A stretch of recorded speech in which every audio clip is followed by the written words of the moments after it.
जब आत्मा शरीर में स्थित होती है तब वो 3 आंतरिक शक्तियों द्वारा कार्य करती है। ये शक्तियां हैं मन, बुद्धि और संस्कार। मेरे संकल्पों की रचना का आधार हैं भूतकाल के अनुभव, प्रभाव, स्मृतियां तथा दूसरों द्वारा प्राप्त जानकारियां। आत्मा में निहित संकल्पों की रचना और अनुभव करने की शक्ति को ही मन कहते हैं। कभी कभी ऐसे विचार मन में प्रकट होते हैं जिनकी हमें जानकारी भी नहीं होती और वे निरंतर बहते रहते हैं। ये कैसे होता है? इसका कारण है अवचेतन मन में संचित पूर्व कर्मों की सुषुप्त स्मृतियां। मन में उठने वाले संकल्पों का स्वरूप कुछ भी हो सकता है, जैसे अच्छा या बुरा, समर्थ या व्यर्थ, सकारात्मक या नकारात्मक। संकल्प एक विचार भी हो सकता है। प्रायः संकल्प मुझे कुछ करने के लिए निर्देश देते हैं। मैं आत्मा निर्णय लेती हूं कि ये करना है या नहीं, अभी करना है या बाद में, ये अच्छा है या बुरा, आदि आदि। संकल्पों को निरीक्षण करने तथा निर्णय करने की आत्मा की इस क्षमता को ही कहा जाता है बुद्धि। निर्णय के आधार पर मैं आत्मा कर्म करती हूं। कर्म आत्मा में अपनी छाप छोड़ता है, जिसका प्रभाव फिर विचार शैली पर पड़ता है और इसे ही संस्कार कहा जाता है। व्यक्ति कैसे जन्म लेता है? कब भ्रूण माता के गर्भ में जीवित प्राणी बन जाता है? आत्मा कब गर्भ में प्रवेश करती है?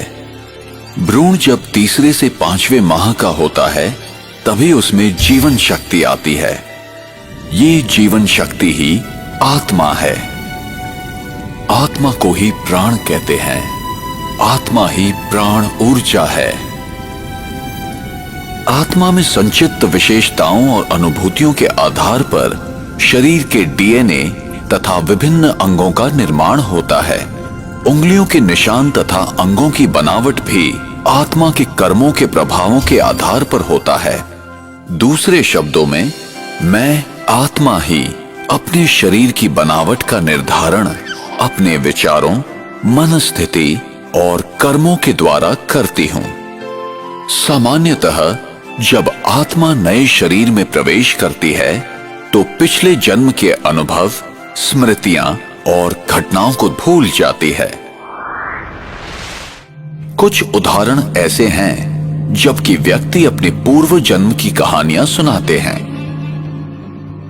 जिन्हें जांच के बाद सत्य पाया गया है।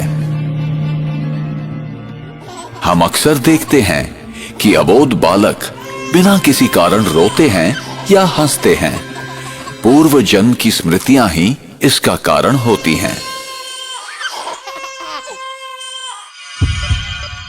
इसकी दूसरी ओर मृत्यु क्या है?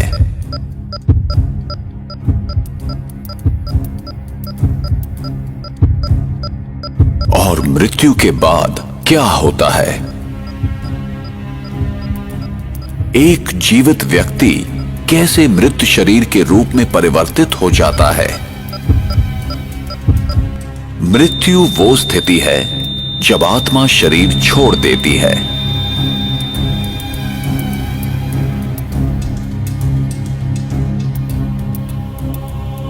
और आत्मा जब शरीर छोड़ती है तो वो शरीर जो खून, हड्डी, मांस से बना हुआ आत्मा का वस्त्र है, एक पुतला मात्र रह जाता है जो प्रकृति के 5 तत्वों में विलीन हो जाता है।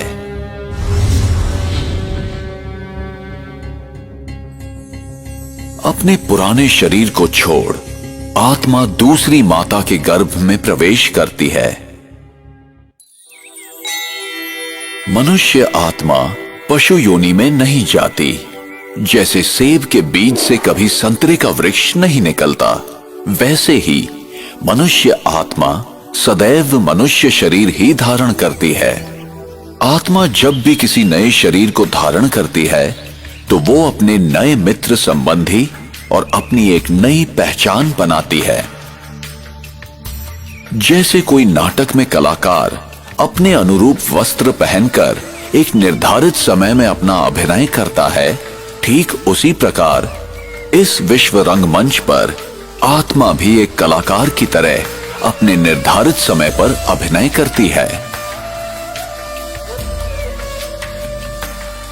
और जब शरीर अधिक उम्र, बीमारी या किसी घातक चोट के कारण बेकार हो जाता है, तब आत्मा शरीर को त्याग देती है और जन्म उपरांत जन्म लेती जाती है। इसी प्रकार जीवन एवं मृत्यु का ये अविनाशी चक्र इस संसार में चलता रहता है।